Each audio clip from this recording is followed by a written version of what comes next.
They said I was a burden, not in whispers, but right at the dinner table with staff, neighbors, and even my own mother watching. And then they erased me. But I wasn't just their dishwasher. I was leading a team that saved 80,000 lives. They didn't just hurt me behind closed doors. They broke me under the glow of chandelier light while the neighbors clinked wine glasses and staff cleared plates like it was any other Sunday dinner. "You're just playing soldier," Rebecca said, smirking as she tossed me a mop.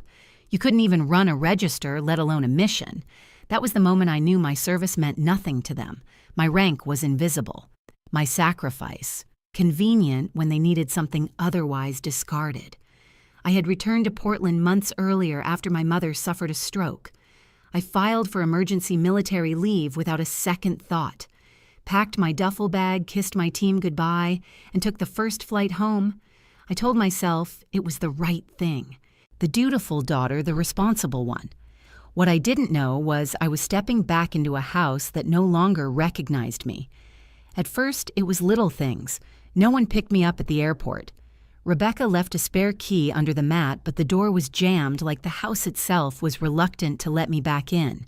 I stayed in my childhood room, if you could still call it that. The posters were gone. The twin bed was stripped bare.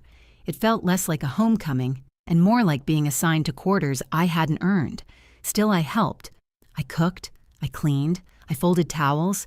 I took the 12-hour shifts at Ellis Bistro, our family's precious restaurant empire.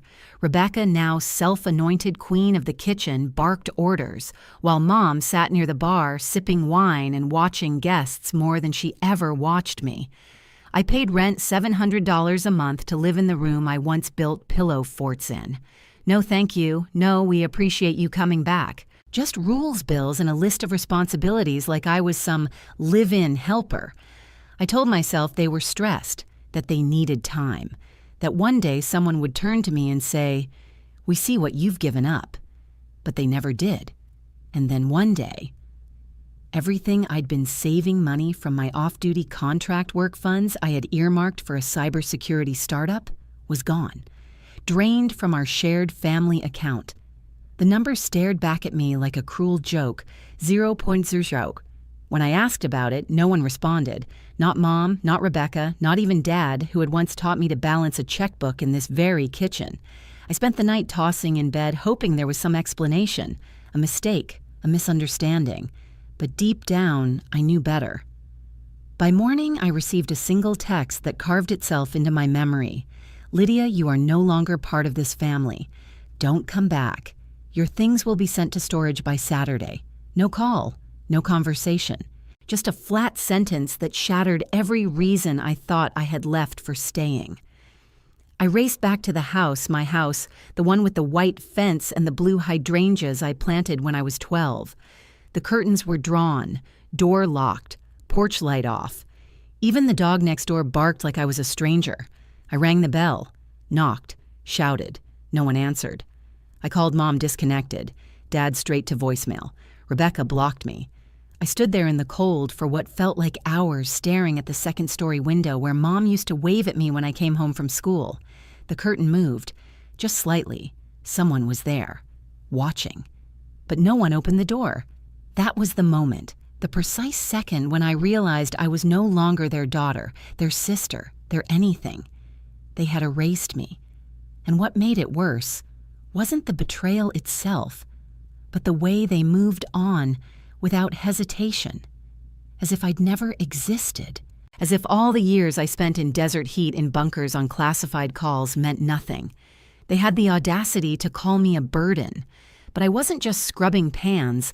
I was running ops the public would never hear about, intercepting digital threats before they became national headlines, building technology that saved lives while they served lobster bisque, and still, I stood in front of that locked door like a kid begging to be let back in. But the real hurt didn't come from being thrown out. It came from the quiet question echoing in my chest. Did I ever belong there in the first place? It was a cold April morning in Portland, the kind that doesn't just chill your skin but your bones. The sky hung heavy, a dull gray dome above the city, and I had just stepped out of my usual corner cafe clutching a cup of black coffee, pretending to look like any other freelance tech consultant. But I wasn't. Just 5 minutes earlier, I had finished coordinating a silent, high-stakes movement with my special ops team. Through an encrypted interface hidden inside a budgeting spreadsheet, I'd signed off on a strategic interception, quiet, precise, successful.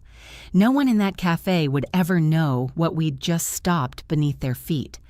And then my phone buzzed. One message, no greeting, just Lydia. You are no longer part of this family. Don't come back. Your things will be sent to storage by Saturday. Rebecca. I froze on the sidewalk. The wind whipped through my coat like it was trying to carry me off. I read it again and again, hoping I'd misread it. But I hadn't. It wasn't the words. It was what they meant. That all of it, everything I had sacrificed, everything I had endured, was worthless to them. That my absence would bring them more peace than my presence ever did. I jumped into my truck and drove straight to the house I grew up in. It looked exactly the same craftsman-style pale yellow-white picket fence curling at the corners, but it felt different now, smaller, colder, like a house that had decided I no longer belonged. I knocked until my knuckles bled. No one answered. I could hear dishes clinking inside, Rebecca's voice laughing, music playing, life moving on, without me. Just yesterday, I had stood in Ellis Bistro's back office pitching a fully integrated AI security system to help prevent data breaches and fraud. I'd built it myself, Sigma Recon, not for money, not for credit, but in hopes they might finally see me as more than just a glorified backup dishwasher. Rebecca laughed halfway through the pitch. You think you're some national-level hacker? She snorted. Go back to scrubbing pans, Lydia. Mom hadn't even looked up from her iPad. The restaurant is fine the way it is. We don't need science fiction. I said nothing, just nodded, swallowed it.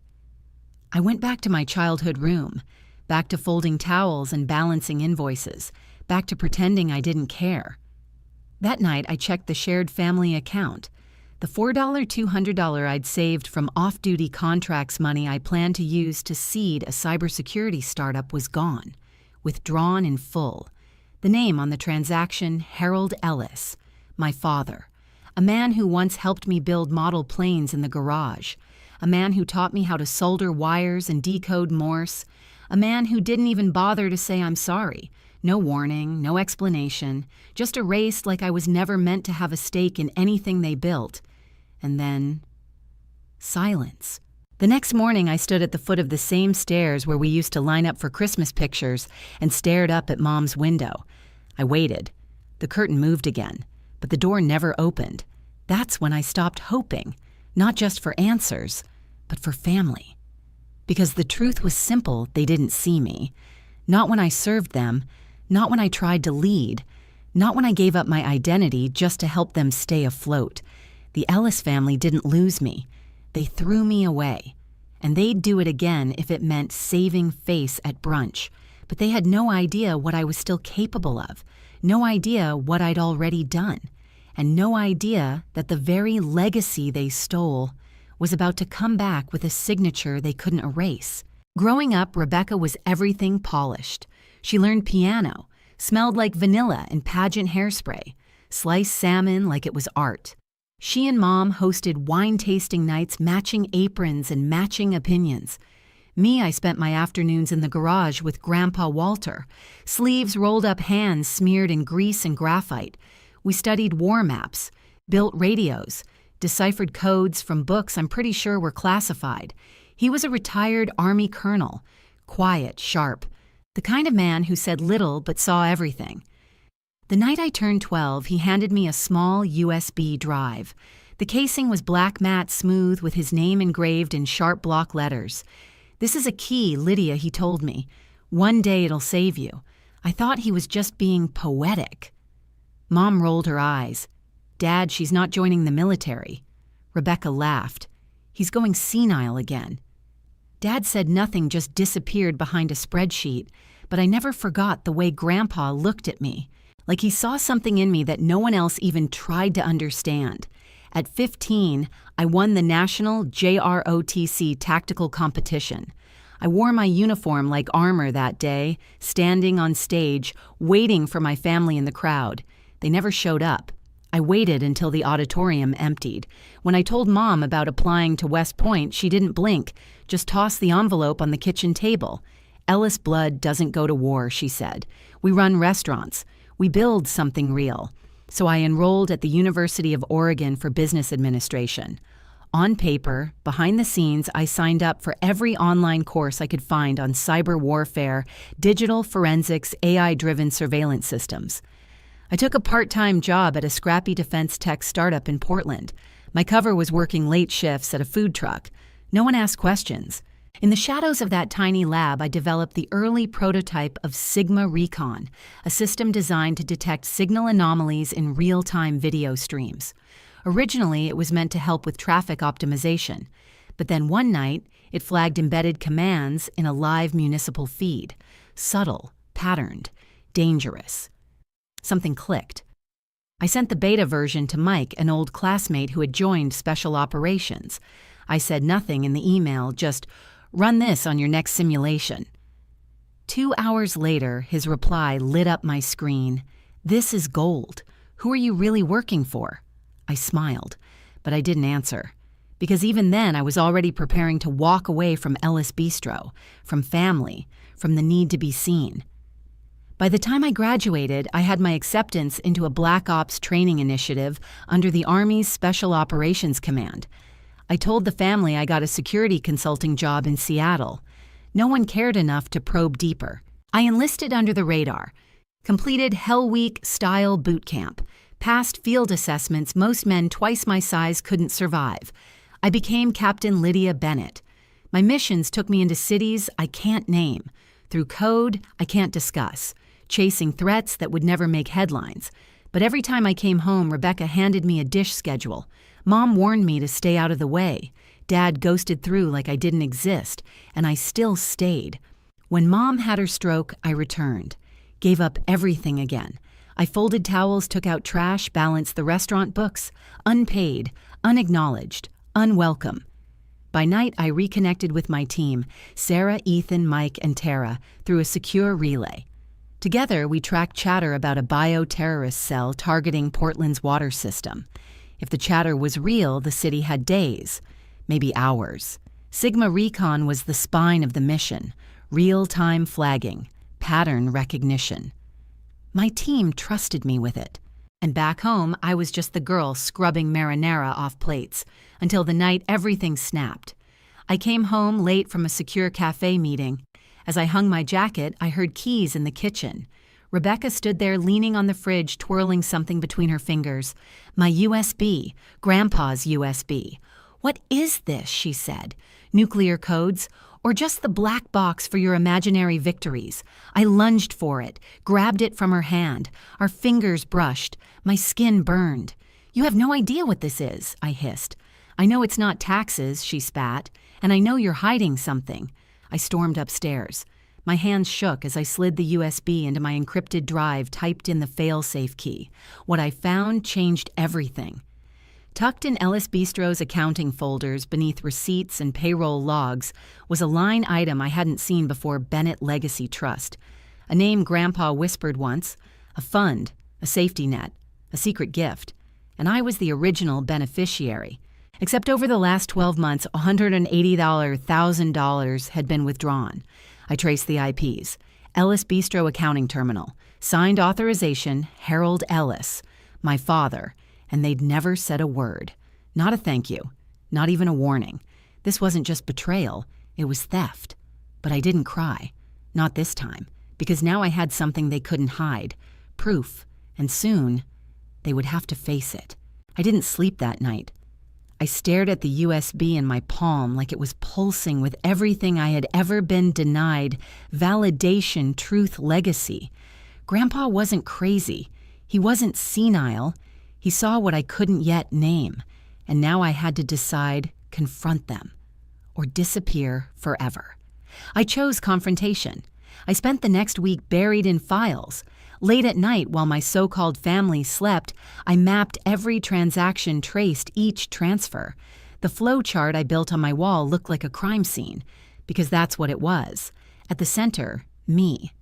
And the truth, they tried to erase. The morning of the staff meeting, I ironed the only blazer I owned, navy blue stiff from years untouched. The last time I wore it, I was debriefing a mission in a tent near Kabul. Today I would wear it into Ellis Bistro's boardroom, not as a daughter, not as a dishwasher, but as the person they underestimated for too long. Rebecca was already at the head of the long walnut table, legs crossed and sharp heels, sipping espresso like it was a weapon. Mom sat beside her in pearls. Dad hovered near the window, fidgeting with his phone. I opened my laptop. This isn't just a proposal, I began. It's protection. I introduced Sigma Recon again, but this time with cold precision. Data encryption, internal fraud detection, real-time AI analysis for every transaction from register to kitchen inventory. I showed live examples, metrics, projections. It could save us over $40,000 in losses annually, I added. Rebecca laughed loud, sharp, like a glass cracking in silence. This isn't the CIA, Lydia. We serve salmon, not state secrets. I held my ground. It's not about the food, it's about what you're blind to. Then she leaned forward, smug. Funny, you didn't care much about protection when you were sneaking around with strangers. She dropped a folder on the table. Inside surveillance photos. Me. At the cafe. Exiting alley doors. Hugging Sarah, still in uniform. What is this? I snapped. Proof you're lying, Rebecca hissed. You're not consulting, you're plotting. Is this your little militia? Mom chimed in, voice soft but slicing. We had to check Lydia. You're not exactly trustworthy lately. Dad finally spoke. If you want to live outside the law, fine. Just don't drag this house down with you. My jaw clenched. I stared at all of them. I'd been scrubbing their floors while tracking terrorists, folding towels while commanding ops, paying rent to a family who stole my inheritance and called me a traitor, and they had the nerve to call me a burden. I stood tall. You're scared of me, I said. Rebecca's smirk faded. You resent that I built something you can't understand, that I didn't beg to be part of your little empire. Silence. You're ashamed, not because I failed, but because I didn't fail the way you expected. And with that, I walked out. Upstairs, I stared at the mirror in my childhood room, the same one that had reflected years of trying to belong. Then I punched it. Glass shattered, slicing through the silence like my final break from everything I'd once clung to. None of those pieces looked like a failure. Not anymore. The next morning, I didn't wait for anyone to tell me what to do. I woke up before the sun muscles tight, but mind clear. I packed only what mattered: my uniforms, encrypted laptop, Grandpa's USB, a few files I couldn't risk losing. Everything else left behind like dead weight. I sat at the same dining room table where birthday candles once flickered and Thanksgiving leftovers always lingered too long. This time it was empty, except for me and my resignation email. Subject: Ellis Bistro. Departure due to irreconcilable differences. No emotion, no rage, just finality. I didn't owe them closure. When I opened the front door to leave, Rebecca was already standing on the porch, a cream envelope in her hand. Her smile didn't reach her eyes. You forgot this, she said, holding it out like a dare. Inside, a printed bank statement. The Bennett Legacy Trust emptied. Every cent. Tucked inside was a handwritten note. You have nothing that belongs to this family. Take the rest of your life and try to make it mean something. No signature, just silence. I stood still, eyes locked with hers, searching for the girl I used to build pillow forts with. But there was nothing, just ice and entitlement. I didn't say a word.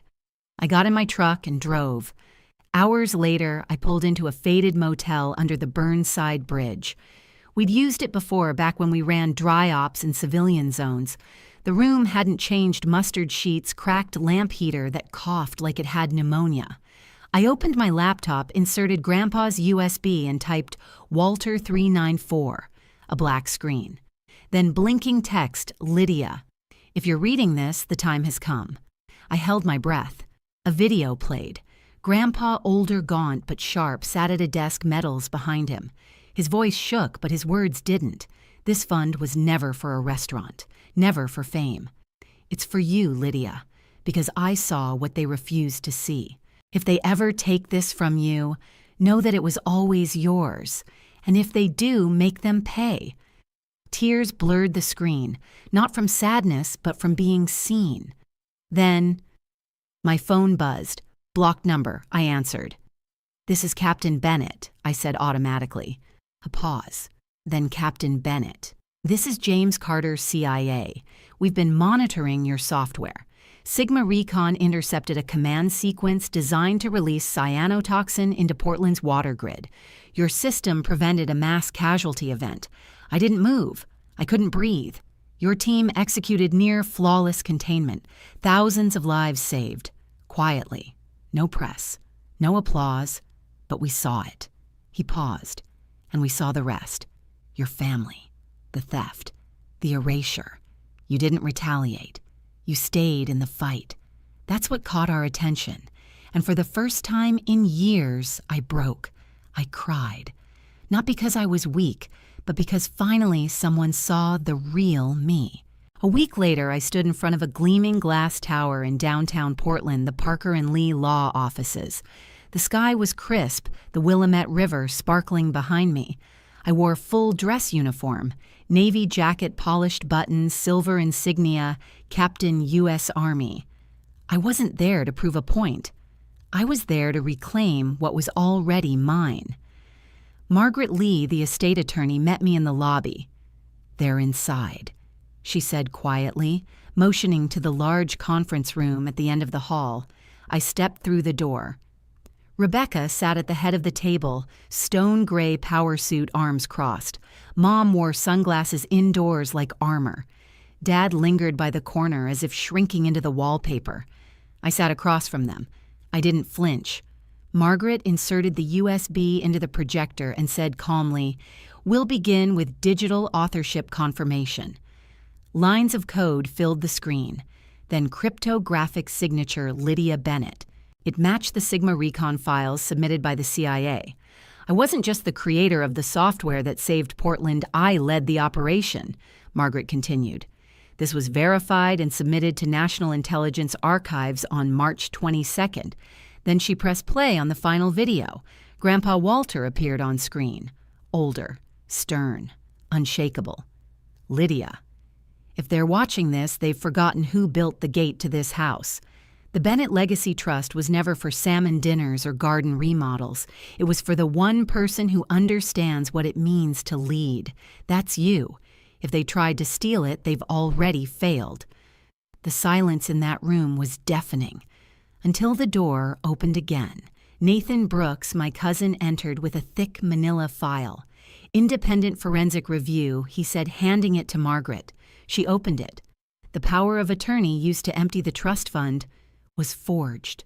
The signature does not match Lydia Bennett's military or financial authorization records. It is invalid. Rebecca's face went white. Mom pulled off her sunglasses. Dad stared at the floor. Margaret looked up. The trust will be frozen immediately pending legal reassignment. Rebecca slammed her hand on the table. You're destroying our family's legacy. I stood slowly. No, I said. I'm reclaiming what was always mine. And it's not about the money, it's about the truth. Then for the final blow, the screen lit up, again this time live. James Carter, from the CIA. Captain Lydia Bennett is under review for the National Defense Medal of Honor. We are appointing her as lead advisor on a classified federal cybersecurity initiative. This will be made public within the month. Rebecca's jaw dropped. Mom gasped. Dad. He finally looked up and saw me. Really saw me. But it was too late.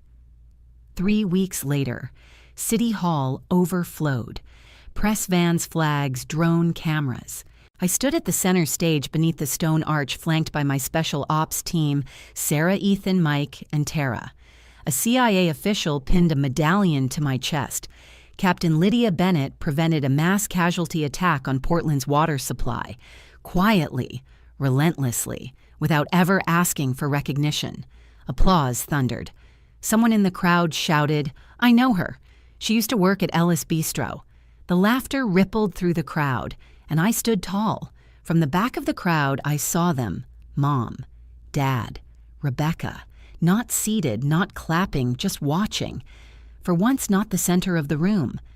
Sarah leaned toward me and whispered, "They have no idea what they lost." I didn't answer. I didn't need to. That night, I returned to my office, Bennett Security Solutions, my name on the glass, a symbol of the life I built without their permission. Later, I opened Grandpa's old tin box and found a final folded paper. Don't ever ask permission to do what's right. 6 months passed. Autumn kissed Portland in red and gold. My team thrived. Nathan became our financial director. The company grew, quietly, honestly. One day, I got a letter in the mail, handwritten. "I feared your strength instead of being proud of it. I'm sorry." Mom, I placed it in a safe not to forgive, but to remember where the line was drawn. That night, Tara handed me an old metal box found in storage. Inside, a bronze badge with one line, "Led with your heart." I didn't need their acceptance. I didn't need their table, because I had built my own. And finally, I wasn't Lydia the burden. I was Lydia Bennett, commander, survivor, gatekeeper of my own damn story. If this story echoed something deep in you, drop a comment below. Have you ever been erased only to come back stronger? Your voice matters. Subscribe for more stories of quiet power betrayal and the victories no one sees coming until they do.